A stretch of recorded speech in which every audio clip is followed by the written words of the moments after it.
സാൽവേ ബെൻതൊർനാത്തി. ഏവർക്കും ഇറ്റാലിയൻ എക്സ്പ്രസിലേക്ക് സ്വാഗതം. സ്വരാക്ഷരങ്ങളുമായിട്ടുള്ള ഒരു യാത്രയിലാണ് നമ്മളല്ലേ. ഇന്ന് നമുക്ക് പുതിയൊരു അക്ഷരത്തെ പരിചയപ്പെടാം. ല വൊക്കാലെ എ. ഇമ്പരിയാമോ ല വൊക്കാലെ എ. സ്വരാക്ഷരങ്ങൾക്ക് ഒരു പ്രത്യേകതയുണ്ട്. ഊ ഒഴിച്ചുള്ള മറ്റെല്ലാ സ്വരാക്ഷരങ്ങളും പ്രയോഗത്തിൽ വാക്കുകളുടെ ഫലമാണ് ചെയ്യുന്നത്. മിസ് പിയേഗോ. ഇപ്പോൾ വ്യക്തമാക്കാം. നമ്മൾ ഒത്തിരിയേറെ നിർവചനങ്ങൾ കേൾക്കാറുണ്ടല്ലേ. വാക്കെന്താണ്, വാക്യം എന്താണെന്നൊക്കെ.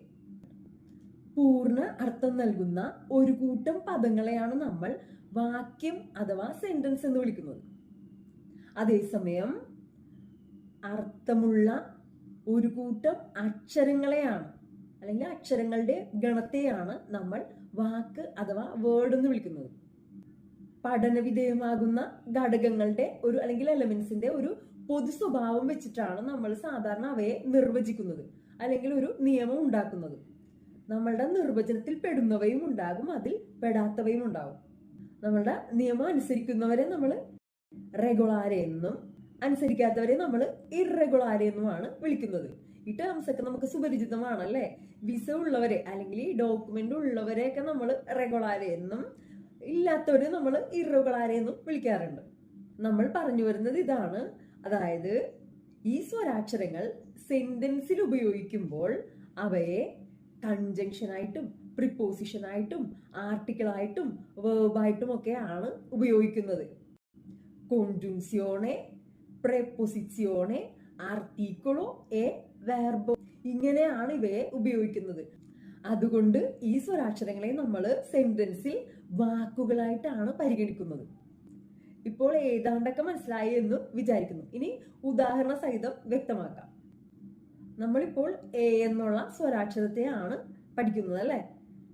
കോൺജുൻസിയോണെ ആയിട്ടും വെർബോ ആയിട്ടുമാണ് ഈ സ്വരാക്ഷരത്തെ സെന്റൻസിൽ നമ്മൾ ഉപയോഗിക്കുന്നത്. ഇനി എങ്ങനെയാണ് കോൺജുൻസിയോണായിട്ട് ഉപയോഗിക്കുന്നത് നോക്കാം. മത്തേയോ എ മാർക്കോ. Matthew and Mark. എ എന്നുള്ള വാക്കിനർത്ഥം ആൻഡ് എന്നാണ്, ഒരു കൺജങ്ഷൻ ആണ് അല്ലെ. കോൺജുൻസിയോണെ ആയിട്ടാണ് ഇവിടെ ഉപയോഗിക്കുന്നത്. എന്താണ് കോൺജുൻസിയോണെ എന്ന് പറഞ്ഞാൽ? ജുൻസിയോണെ എന്ന് പറഞ്ഞാൽ ചേർക്കൽ എന്നാണ്. കോൺ എന്ന് പറഞ്ഞാൽ വിത്ത് എന്നാണ് അർത്ഥം. കൂടെ, കൂടെ ചേർക്കൽ അല്ലെങ്കിൽ കൂട്ടിച്ചേർക്കൽ. രണ്ട് പദങ്ങളെ തമ്മിലോ അല്ലെങ്കിൽ സെന്റൻസുകളെ തമ്മിലോ അല്ലെങ്കിൽ രണ്ട് ക്ലോസുകളെ തമ്മിലോ, മെയിൻ ക്ലോസിനെ സബോർഡിനേറ്റ് ക്ലോസ് ആകാം അല്ലെങ്കിൽ അഡ്ജക്റ്റീവ്സ് ആകാം, അങ്ങനെ എന്തുമാവാം, അവയെ തമ്മിൽ കൂട്ടിച്ചേർക്കുവാൻ ഉപയോഗിക്കുന്ന പദങ്ങളെയാണ് നമ്മൾ കൺജങ്ഷൻ അഥവാ കോൺജുൻസിയോണെ എന്ന് വിളിക്കുന്നത്. അപ്പൊ ഇവിടെ രണ്ട് നാമപദങ്ങളെ തമ്മിലാണ് ബന്ധിപ്പിച്ചത് അല്ലെ. മത്തേയോ എ മാർക്കോ. ഇനി സെന്റൻസുകളെ തമ്മിൽ എങ്ങനെയാണ് ബന്ധിപ്പിക്കുന്നത് നോക്കാം. വാദോ ദ മരിയ എ തോർണോ കൊള്ളായി. ഞാൻ മരിയയുടെ അടുത്തേക്ക് പോകുന്നു, അവളുമായിട്ടാണ് ഞാൻ തിരിച്ചു വരുന്നത്. ആ രണ്ട് സെന്റൻസുകളെ തമ്മിൽ യോജിപ്പിക്കുവാനായിട്ടാണ് ഇവിടെ എ എന്നുള്ള കോൺജുൻസിയോണെ ഉപയോഗിച്ചിരിക്കുന്നത്. ഓക്കെ അല്ലേ. ഇനി യാത്രയുടെ ആരംഭത്തിൽ തന്നെ ഞാൻ പറഞ്ഞു സ്വരാക്ഷരങ്ങളെ നമുക്ക് നീട്ടിയും കുറുക്കിയും ഒക്കെ ഉപയോഗിക്കാൻ കഴിയുമെന്ന്. നമുക്ക് നോക്കാം. എ കൊമെ എലീസ ഒരു നാമപദമാണല്ലേ. സ്വസ്തന്തീവോ എന്നാണ് ഇറ്റാലിയനിൽ നാമപദത്തെ വിളിക്കുന്നത്. സ്വസ്തന്തീവോ. ഇനി എയിൽ തുടങ്ങുന്ന ഒത്തിരിയേറെ നാമപദങ്ങളുണ്ട്. എൽവീര, എലിയോണോറ, എലീസ, എലിസബേത്ത, എൽസ, എമനുവേലെ, എമനുവേല, എറിക്കോ, എറിക്ക, ഇങ്ങനെ ഒരു നീണ്ട നിര തന്നെയുണ്ട്. നമുക്ക് ഏതാനും ഉദാഹരണങ്ങൾ നോക്കാം. നമ്മൾ കൺജങ്ഷൻ ആയിട്ട് ഉപയോഗിക്കുന്നത് എങ്ങനെയെന്ന് കണ്ടു. ഇനി നമ്മൾക്ക് വെർബായിട്ട് എങ്ങനെയാണ് ഉപയോഗിക്കുന്നതെന്ന് കാണാം. വെർബോ. എലീസ è una bella ragazza അല്ലെങ്കിൽ എലീസ è bella, è carina. ഒരു സുന്ദരി കുട്ടിയാണ് എലീസ എന്നാണ് നമ്മൾ പറഞ്ഞു വെക്കുന്നത്. ആകുന്നു, ഈസ്, എ എന്ന വൊക്കാലെ നമ്മൾ വെർബായിട്ടാണ് ഉപയോഗിച്ചിരിക്കുന്നത്. വെർബോ. അടുത്ത ഉച്ചാരണത്തിലേക്ക് കടക്കാം. നീട്ടിയുള്ള ഉച്ചാരണം. എ കൊമെ ഏസ്റ്റ്. കിഴക്ക് ദിക്കിനെയാണ് ഏസ്റ്റ് എന്ന് വിളിക്കുന്നത്. ദിക്കുകളെ പൊതുവെ ഈ പൂന്തി കർദിനാളി എന്നാണ് ഇറ്റാലിയനിൽ വിളിക്കുന്നത്. ഈ പൂന്തി കർദിനാളി 4 ദിക്കുകളാണല്ലേ പ്രധാനമായിട്ടും ഉള്ളത്. വടക്ക്, തെക്ക്, കിഴക്ക്, പടിഞ്ഞാറ്. കിഴക്ക് നമ്മൾ ഓൾറെഡി കണ്ടു കഴിഞ്ഞു. അതിന്റെ നേരെ എതിർദിശയാണ് ഓവെസ്റ്റ്, എസ്റ്റ്, ഓവെസ്റ്റ്, നോർത്ത്, നോർത്ത് അല്ല, നോർത്ത്, നോർഡുമല്ല.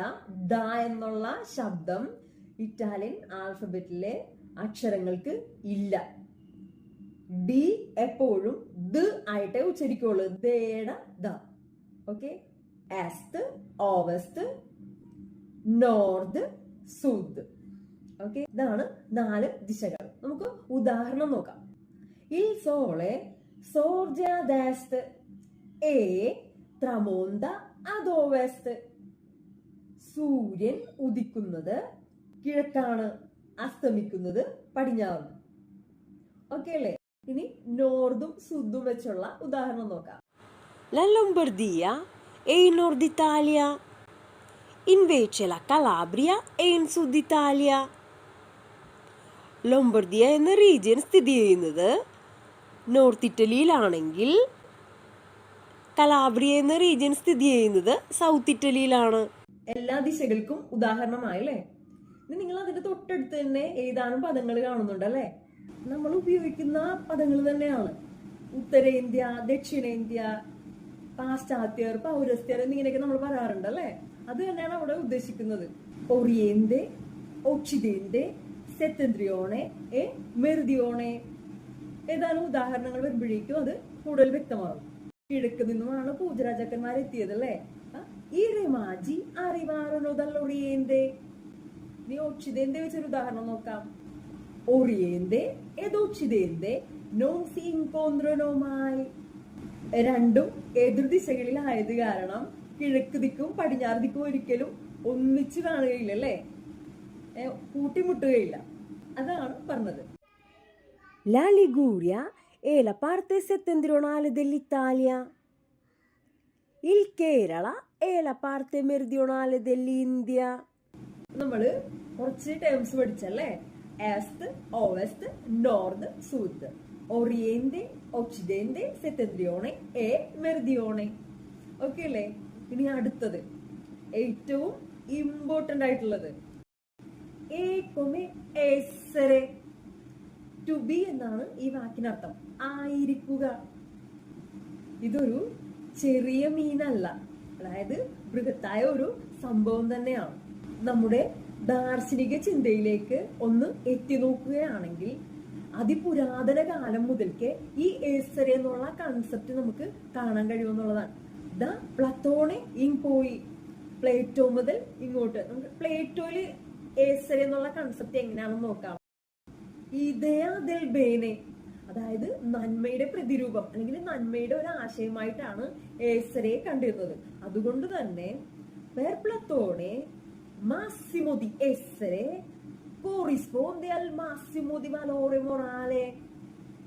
ഏസറയുടെ മാക്സിമം ലെവൽ എന്ന് പറഞ്ഞാല് മോറൽ വാല്യൂസിന്റെ തന്നെ മാക്സിമം ലെവലാണ്. ആ മാനോ che si allontana dal bene si giunge a contatto col non essere. നന്മയിൽ നിന്നും അകന്നകന്ന് പോകുമ്പോഴേക്കും ഏസറെ അല്ലാത്ത ഒരു അവസ്ഥയിലേക്ക് പതിക്കുന്നു. അപ്പോ മനുഷ്യൻ കാണപ്പെടുന്നത് ഏസറയുടെയും നോൺ ഏസറയുടെയും ഇടയ്ക്കാണ്.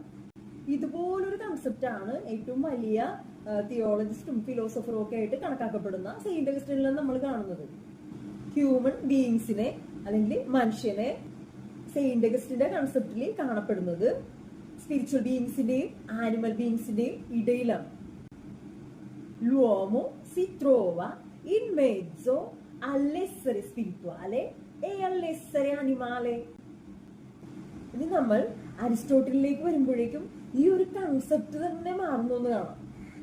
അതായത് അദ്ദേഹത്തെ സംബന്ധിച്ചിടത്തോളം essere per sé come il predicato, una copula seguita dal predicato nominale. എന്താണ് അർത്ഥമാക്കുന്നത്?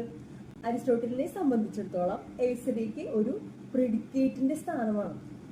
നമ്മളൊരു സെന്റൻസ് വിശകലനം ചെയ്യുമ്പോഴേക്കും സബ്ജക്റ്റ് എന്നും പ്രെഡിക്കേറ്റ് എന്നും തിരിക്കാറുണ്ടല്ലേ? നമ്മൾ ആരെ പറ്റിയാണോ സംസാരിക്കുന്നത് അല്ലെങ്കിൽ ആരാണോ പ്രവൃത്തി ചെയ്യുന്നത് അതിനെയാണ് നമ്മൾ സബ്ജക്റ്റ് എന്ന് വിളിക്കുന്നത്.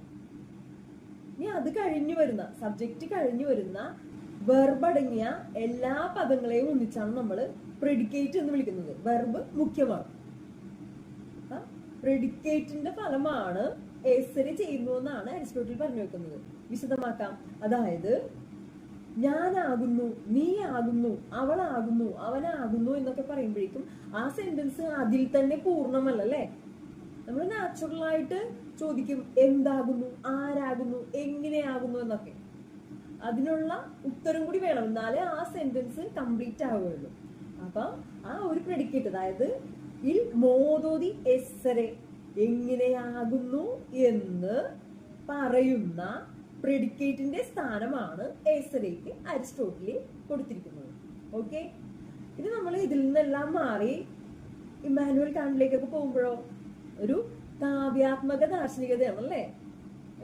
പുള്ളിയുടെ ചിന്തകളല്ല എല്ലാവരെയും ആകർഷിക്കുന്നത്, മറിച്ച് ആ വാക്കുകളൊക്കെ നമ്മളുടെ മനസ്സിൽ ഇന്നും നിൽക്കും.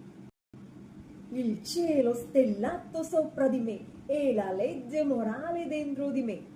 എന്റെ മുകളിലെ നക്ഷത്രങ്ങൾ നിറഞ്ഞ ആകാശവും എന്റെ ഉള്ളിലെ ധാർമ്മിക നിയമങ്ങളും. അദ്ദേഹം ആദ്യം ഒരു തേസി കൊണ്ടുവരും, ഒരു സിദ്ധാന്തം കൊണ്ടുവരും, പിന്നെ ഒരു എതിർ സിദ്ധാന്തം കൊണ്ടുവരും, അന്തിതെസി. നമ്മൾ അതിലേക്കൊന്നും പോകുന്നില്ല. ഇനി നമ്മുടെ കർത്തേസ്യോ എസറെ എന്നാൽ എക്സിസ്റ്റൻസ് ആയിട്ടാണ് കണക്കാക്കുന്നത്. Cogito ergo sum, penso dunque sono, I think therefore I am. ഞാൻ ചിന്തിക്കുന്നു, അതുകൊണ്ട് ഞാനുണ്ട്. വേദോപനിഷത്തുകളിൽ നമ്മൾ എന്താണ് കാണുന്നത്? തത്വമസി, ദാറ്റ് ഈസ് ഹി, അല്ലെങ്കിൽ യു ആർ ദാറ്റ്. അതായത് ദൈവവും മനുഷ്യനും ഒന്നാകുന്ന ഒരു അവസ്ഥയായിട്ടാണ് എസ്രയെ ഇവിടെ ദർശിക്കാനാവുക. ഇന്ത്യൻ ഫിലോസഫിയുടെ തന്നെ പിതാവായി അറിയപ്പെടുന്നത് ശ്രീ ശങ്കരാചാര്യരാണല്ലേ. അദ്ദേഹത്തിന്റെ ശിഷ്യൻ വിവേകാനന്ദ സ്വാമികൾ, ഇവർ രണ്ടുപേരും കൊണ്ടുവരുന്ന ഒരു കൺസെപ്റ്റ് അഹം ബ്രഹ്മാസ്മി. ഇവിടെ എന്താണ്? അതായത് സ്വന്തമായിട്ട് ഒരു അവബോധം ഉണ്ടാകുക എന്നുള്ള ഒരു ഉദ്ദേശത്തോടു കൂടിയാണ് ഈ ഒരു കൺസെപ്റ്റ് അഹം ബ്രഹ്മാസ്മി എന്നുള്ള ഒരു കൺസെപ്റ്റ് അവർ കൊണ്ടുവരുന്നതെന്ന് നമുക്ക് കാണാം. അങ്ങനെ ഏത് അമ്പിത്വം എടുത്താലും ഏത് മേഖല എടുത്താലും ഈ എസരെ കുറിച്ചുള്ള ഒരു പരാമർശം നമുക്ക് കാണാൻ കഴിയുമെന്നുള്ളതാണ്. ഇനി നമുക്ക് ഈ വീഡിയോ ഒന്ന് കാണാം. Who are you? Do you want to know who I am? If you don't know who you are, then you ask me who you are. Then I will tell you who you are. Also, you ask me if I know who I am, then I will tell you who you are and who I am. അവത്തെ വിസ്തോ Thenmavin Kombathu എന്ന സിനിമയിലെ വളരെ പ്രശസ്തമായ ഒരു ഡയലോഗാണ് ഇതല്ലേ. നമ്മൾ ആരായിരിക്കണം, എന്തായിരിക്കണം, അല്ലെങ്കിൽ എന്ത് ചെയ്യണം എന്നുള്ളതിനുള്ള മാനദണ്ഡം മറ്റുള്ളവരുടെ തീരുമാനങ്ങളായിരിക്കരുത്, മറിച്ച് നമ്മളുടെ സ്വതന്ത്ര ചിന്തകളും തീരുമാനങ്ങളും ആയിരിക്കണം. ഓക്കെ, ഇത് നമുക്ക് mettiamo tra parentesi tutto ciò che abbiamo detto e torniamo a noi. നമ്മൾ പറഞ്ഞതെല്ലാം ഒരു ബ്രാക്കറ്റിനുള്ളിലാക്കിയിട്ട് നമ്മളിലേക്ക് തിരിച്ചെത്താം. essere è un verbo ausiliare, ഒരു ഓക്സിലറി വെർബാണ് essere എന്നാൽ. പ്രധാനപ്പെട്ട രണ്ട് സഹായക ക്രിയകളാണ് ഇറ്റാലിയനിലുള്ളത്, എസരെയും അവേരെയും. ഈ രണ്ട്, അതായത് ഒന്ന് ടു ബി, രണ്ടാമത്തത് ടു ഹാവ്. ഈ രണ്ട് സ്പെഷ്യൽ വേർബ്സ് പഠിച്ചു കഴിഞ്ഞാൽ സെൽഫ് ഇൻട്രൊഡക്ഷൻ നടത്താൻ, അത്യാവശ്യം കമ്മ്യൂണിക്കേറ്റ് ചെയ്യാനായിട്ട് നമുക്ക് കഴിയുമെന്നുള്ളതാണ്. അതുകൊണ്ട് ഇത് വളരെ പ്രധാനപ്പെട്ടതാണ്. ഏസരെ എന്നുള്ള വേർബും അതുപോലെ തന്നെ അവേരെ എന്നുള്ള മറ്റൊരു വെർബ് മറ്റൊരു ക്ലാസ്സിൽ പഠിക്കാം. essere ed avere sono delle colonne fondamentali ed inevitabili della lingua italiana. എന്താണ് പറയുന്നത്? അതായത് ഇറ്റാലിയൻ ലാംഗ്വേജിന്റെ തന്നെ ഏറ്റവും പ്രധാനപ്പെട്ടതും ഒഴിച്ചുകൂടാനാവാത്തതുമായ രണ്ട് നെടുന്തൂണുകളായിട്ടാണ് ഇവയെ കണക്കാക്കുന്നത്. അതുകൊണ്ട് വളരെ പ്രധാനപ്പെട്ട ഒരു കാര്യമാണ് നമ്മളിപ്പോൾ പഠിക്കാൻ പോകുന്നത്. ഇതിന്റെ പ്രസന്റ് ടെൻസ് ആണ് നമ്മളിപ്പോൾ കാണാൻ പോകുന്നത്. La coniugazione del verbo essere al tempo presente എന്താണ് പറയുന്നത്? ഈ വെർബോ ഏസറെ, അതായത് ഏസറെ എന്നുള്ള വെർബിന്റെ പ്രസന്റ് ടെൻസ് ആണ് നമ്മൾ കാണാൻ പോകുന്നത്. കൊന്യുഗസിയോണെ നമ്മൾ പറയാറില്ലേ കോൺജുഗേഷൻ എന്ന്, അതുമായി ബന്ധിപ്പിക്കണ ടെൻസ്, പ്രസന്റ് ടെൻസുമായിട്ട് നമ്മൾ ഈ ഏസറെ എന്നുള്ള അല്ലെങ്കിൽ ടു ബിയുടെ ഫോംസിനെ നമ്മൾ ബന്ധിപ്പിക്കുകയാണ്. ഓക്കെ, ഇതറിയാനായിട്ട് നമ്മൾ കുറച്ച് സർവനാമങ്ങൾ അറിഞ്ഞിരിക്കണം. പ്രോനൗൺസ് ഇറ്റാലിയനിൽ പ്രൊനോമി എന്ന് പറയും. ഞാൻ, നീ, അവൾ, അവൻ, ഞങ്ങൾ, നിങ്ങൾ, അവർ, ഇവയാണ് പ്രധാനപ്പെട്ട സർവനാമങ്ങൾ. എന്താണ് സർവനാമം എന്ന് പറഞ്ഞാല്? നാമത്തിന് പകരം നിൽക്കുന്ന പദങ്ങളെയാണ് നമ്മൾ സർവനാമം അഥവാ പ്രോനൗൺ എന്ന് വിളിക്കുന്നത്. ഇറ്റാലിയനിൽ അതിനെ പ്രൊനോമി എന്ന് വിളിക്കുന്നത്. ഇയോ ഞാൻ, തു, നീ, ലൈ, അവൾ, ലൂയി, അവൻ, നോയി, ഞങ്ങൾ, വോയ്, നിങ്ങൾ, ലോറോ, അവർ. ഓക്കെ, ഇനി ഇതുമായിട്ടാണ് നമ്മളുടെ ടു ബിയുടെ ഫോംസിനെ ബന്ധിപ്പിക്കാൻ പോകുന്നത്. ഇയോ, സോനോ, തു, സൈ, ലൈ, എ, ലൂയി, എ, നോയി, സിയാമോ, വോയി, സിയേത്തെ. ഓർക്കുക, ഇംഗ്ലീഷിൽ നീ എന്ന് പറയാനും നിങ്ങളെന്ന് പറയാനും ഒറ്റ വേടേ ഉള്ളൂ, യു. എന്നാൽ ഇറ്റാലിയൻ ഭാഷയിൽ നീ എന്ന് പറയാൻ തു, നിങ്ങളെന്ന് പറയാൻ വോയ്. ഓക്കെ, ലോറോ, സോനോ. ഇനി ഇവിടെ മറ്റൊരു സവിശേഷത, ഇയോയുടെ കൂടെയും ലോറോയുടെ കൂടെയും വന്നത് ഒറ്റ വേടാണല്ലേ. ഇയോ, സോനോ, ലോറോ, സോനോ. ഇതെങ്ങനെ മനസ്സിലാക്കും? നമ്മള് ഈ A1 ലെവലിൽ കഴിഞ്ഞു കഴിയുമ്പോഴേക്കും ഈ പ്രോനൗൺസ് ഉപയോഗിക്കാതെ തന്നെയാണ് നമ്മൾ ഈ വെർബുകൾ വയ്ക്കുന്നത്. അപ്പോഴേക്കും സബ്ജക്റ്റിൽ കൺഫ്യൂഷൻ വരും അല്ലെ, എവിടെയാണ് സോനോ വെക്കേണ്ടതെന്നുള്ള കൺഫ്യൂഷൻ വരും. ഇയോയുടെ കൂടെയാണ് ആ സോനോ വന്നിരിക്കുന്നത് അല്ലെങ്കിൽ ലോറോയുടെ കൂടെയാണ് ആ സോനോ വന്നിരിക്കുന്നത് എന്നുള്ള കൺഫ്യൂഷൻ വരും. ഒരു കൺഫ്യൂഷന്റെ ആവശ്യമില്ല. സോനോ കഴിഞ്ഞു വരുന്ന അല്ലെങ്കിൽ ആ വെർബ് കഴിഞ്ഞു വരുന്ന നൗൺ ഫോം സിംഗുലർ ആണെങ്കിൽ അല്ലെങ്കിൽ അഡ്ജക്റ്റീവ്സ് ആയിരിക്കും, എന്താണെങ്കിലും അത് സിംഗുലർ ഫോം ആണെങ്കിൽ ഇയോ ആണ് അവിടുത്തെ സബ്ജക്റ്റ്, മറിച്ചാണെങ്കിലോ ലോറോ ആണ് അവിടുത്തെ സബ്ജക്റ്റ്. കൺഫ്യൂഷൻ മാറിയില്ലേ? ഒരു ഉദാഹരണം പറയുമ്പോഴേക്കും കുറച്ച് നന്നായിട്ട് വ്യക്തമാകും. അപ്പൊ ഇത് പച്ചവെള്ളം പോലെ പഠിക്കുക, കാണാപ്പാടം പഠിക്കുക, നന്നായിട്ട് അരച്ച് കലക്കി പഠിക്കുക. കാരണം ഏറ്റവും പ്രധാനപ്പെട്ട ഒരു വെർബാണിത്, വെർബോ എസ്സറെ.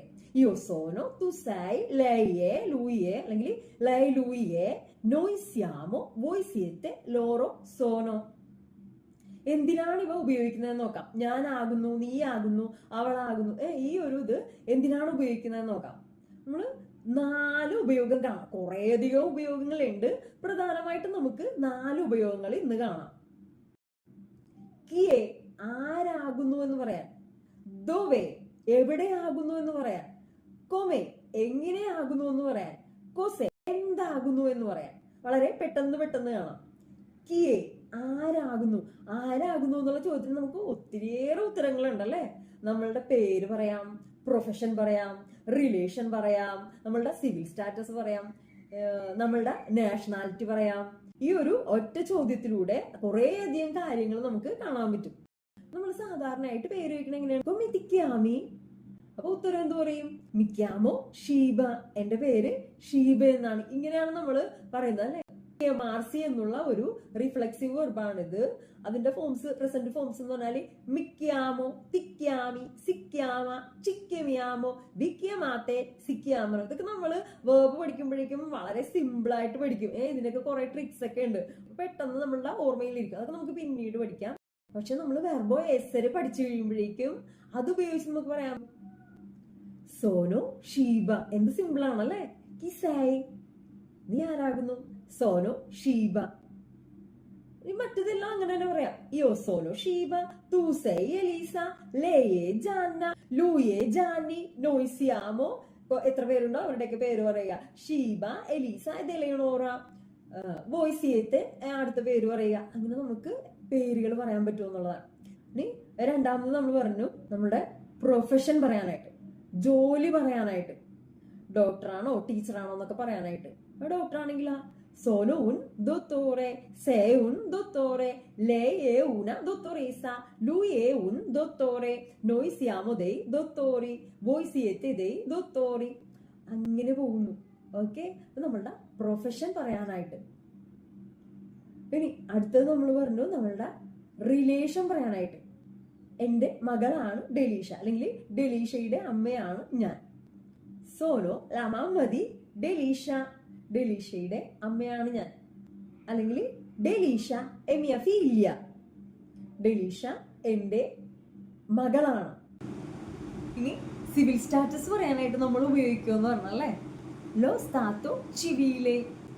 ഒരാള് ബാച്ചിലർ ആണോ, മാരീഡ് ആണോ, അൺമാരീഡ് ആണോ, ഡിവോഴ്സ്ഡ് ആണോ, സെപ്പറേറ്റഡ് ആണോ, ഇങ്ങനെയൊക്കെ മാരേജ് അലയൻസിനെ ആസ്പദമാക്കിയിട്ടാണ് നമ്മൾ സിവിൽ സ്റ്റാറ്റസ് കണക്കാക്കുന്നത് അല്ലേ.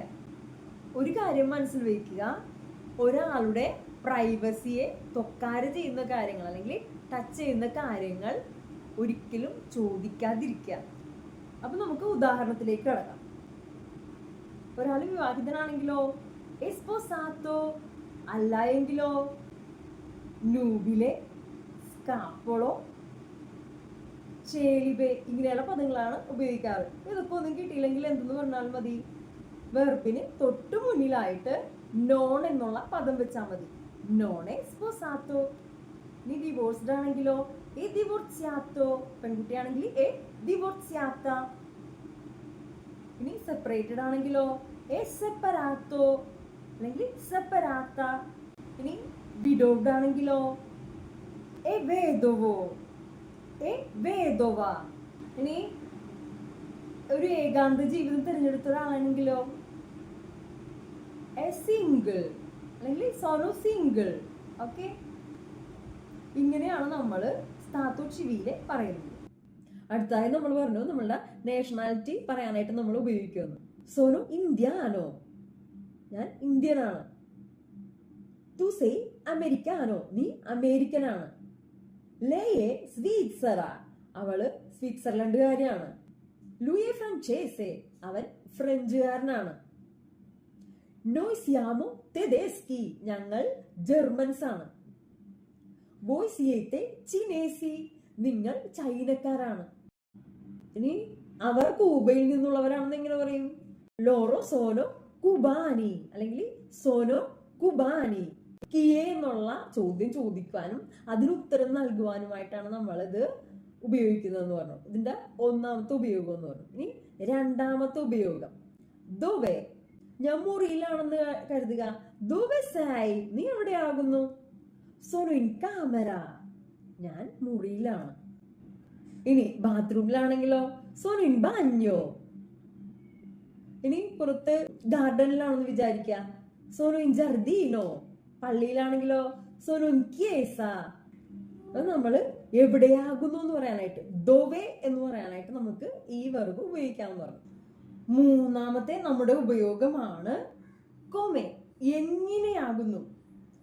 സാധാരണയായി ഈ ചോദ്യത്തിനുള്ള ഉത്തരമായി വരുന്നതെല്ലാം തന്നെ അഡ്ജക്റ്റീവ്സ് ആയിരിക്കും. ലി അഡ്ജക്റ്റീവി. എന്താണ് അഡ്ജക്റ്റീവ്സ് എന്ന് പറഞ്ഞാൽ? നാമത്തെ വിശേഷിപ്പിക്കുന്ന പദങ്ങളെയാണ് നമ്മൾ അഡ്ജക്റ്റീവ്സ് അഥവാ ലി അഡ്ജക്റ്റീവി എന്ന് വിളിക്കുന്നത്. മലയാളത്തിൽ നമ്മൾ ഇതിനെ നാമവിശേഷണം എന്ന് വിളിക്കും. ഒരാൾ എങ്ങനെ ആയിരിക്കുന്നു എന്നാണ് ഇത് നമ്മളോട് വിശദീകരിക്കുന്നത്. സുന്ദരനാണോ, വിരൂപനാണോ, സന്തോഷവാനാണോ, ദുഃഖിതനാണോ, ഉയരം കൂടിയവനാണോ, കുറഞ്ഞവനാണോ എന്നിങ്ങനെ പോകുന്നു. അതുകൊണ്ട് തന്നെ ഇത് സാധാരണയായിട്ട് ഉപയോഗിക്കുന്നത് നമ്മുടെ ഫീലിങ്സ് പറയാൻ, എമോസ്യോണി, നമ്മളുടെ കഴിവുകൾ പറയാൻ, കപ്പച്ചിത്ത, നമ്മളുടെ ഗുണങ്ങൾ പറയാൻ, ക്വാളിറ്റീസ് അഥവാ ക്വാളിത്ത. ഇനി നമ്മളുടെ കുറവുകൾ പറയുവാനും, ഡിഫെക്റ്റി, ഇതിനൊക്കെ ആയിട്ടാണ് നമ്മൾ ഉപയോഗിക്കുന്നത്. നമുക്കിതിന്റെ ഉപയോഗം നോക്കാം. ഒരാൾ വളരെ സുന്ദരനാണെന്ന് കരുതുക, എ ബെല്ലോ. വിരൂപനാണെങ്കിലോ എ ബ്രൂത്തോ. നീ സന്തോഷവാനാണെങ്കിലോ എ ഫെലീച്ചെ. നീ വളരെ ദുഃഖിതനാണെങ്കിലോ എ ട്രിസ്റ്റെ. നീ ഒരാള് എല്ലാവർക്കും ഇഷ്ടപ്പെട്ട ഒരു ക്യാരക്ടർ ആണെന്ന് കരുതുക, എ സിംപാത്തിക്കോ. നേരെ തിരിച്ചാണെങ്കിലോ എ അന്തിപ്പാത്തിക്കോ. നീ വളരെ ശാന്തനാണെങ്കിലോ എ കാൽമോ. വളരെ നെർവസ് ആണെങ്കിലോ എ നെർവോസോ. ഇനി എപ്പോഴും പുഞ്ചിരിക്കുന്ന ഒരു ക്യാരക്ടർ ആണെങ്കിലോ എ സൊറിദേന്തെ.